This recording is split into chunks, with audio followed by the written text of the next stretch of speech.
Buenas tardes, mi nombre es John Duan Sánchez Gómez y a continuación les presento una línea de tiempo con los dispositivos de almacenamiento que van desde las tarjetas perforadas hasta el almacenamiento en la nube. Bueno, partiendo desde la tarjeta perforada, que fue inventada en 1725, fue utilizada para el control de telares en las industrias textiles. Consiste en una tarjeta de cartulina con orificios que representaban códigos binarios.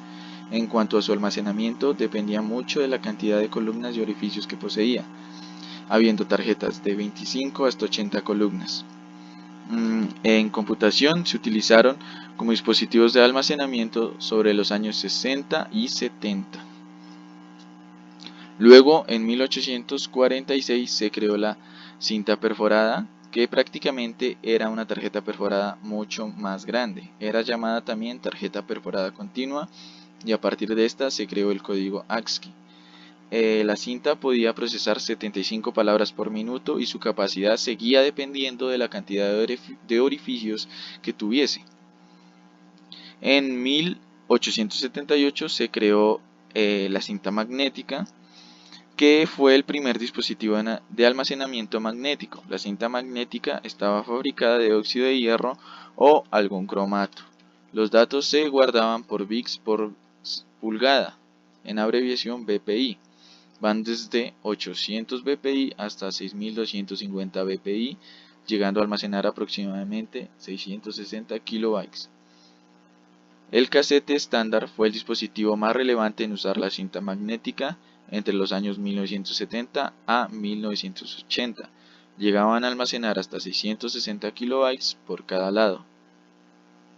En 1932 se creó la memoria de tambor magnética. Era un cilindro de metal hueco sólido que básicamente giraba sobre su propio eje a una velocidad de 8000 revoluciones por minuto aproximadamente. Este dispositivo almacenaba sus datos sobre el material magnético de óxido de hierro. Era demasiado veloz guardando sus datos, pero poseía baja capacidad de almacenamiento, pudiendo llegar a almacenar solo 10 kilobytes. Este dispositivo se usó en computación entre los años 1950 y 1960.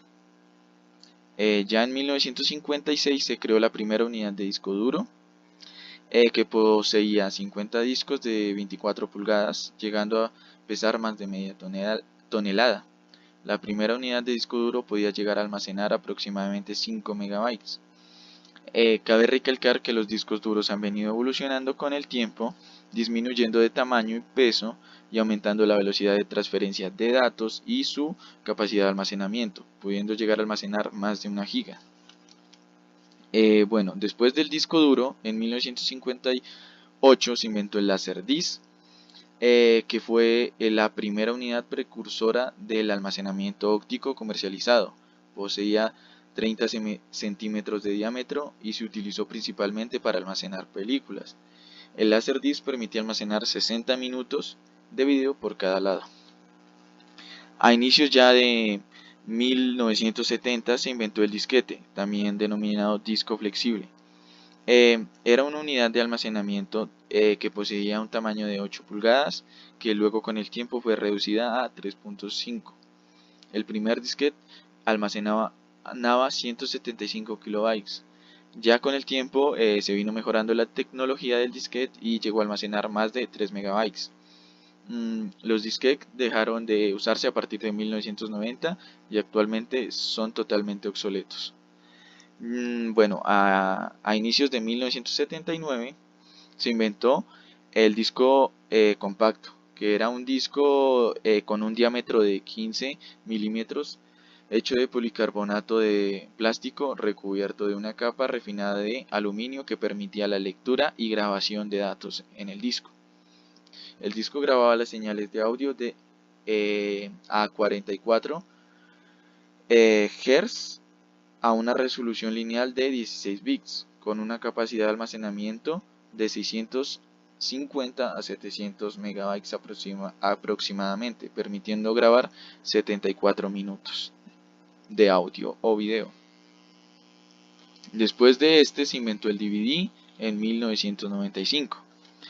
siendo un disco óptico similar al CD pero con mayor capacidad. La diferencia es que en el DVD se usó oro y plata para reducir digamos la transferencia de datos, mejorando la eficiencia en comparación con el CD.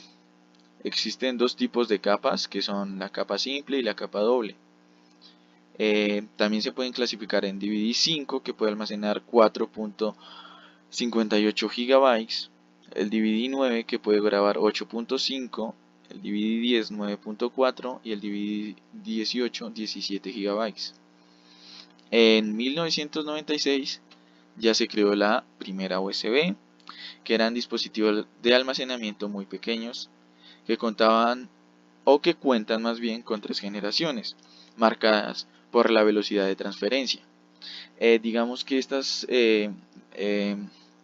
generaciones se partieron a partir de la invención de los puertos, digamos 2.0, entonces es la segunda generación, 3.0 es la tercera generación.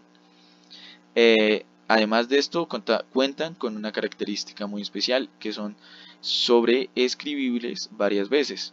O sea, podría ser sobreescribible hasta 1.000.000 de veces aproximadamente. Así que eso es demasiado en comparación con las tecnologías anteriores que permitían solo unas pocas veces o no lo permitían.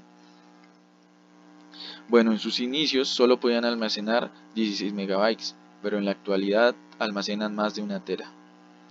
En 1997 se inventó la Multimedia Card, que está basada en la apariencia del disquete.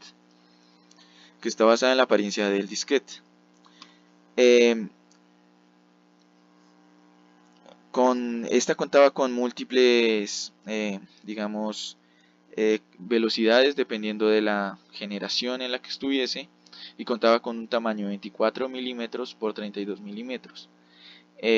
Se usaba principalmente para almacenar datos de celulares, cámaras de video y portátiles.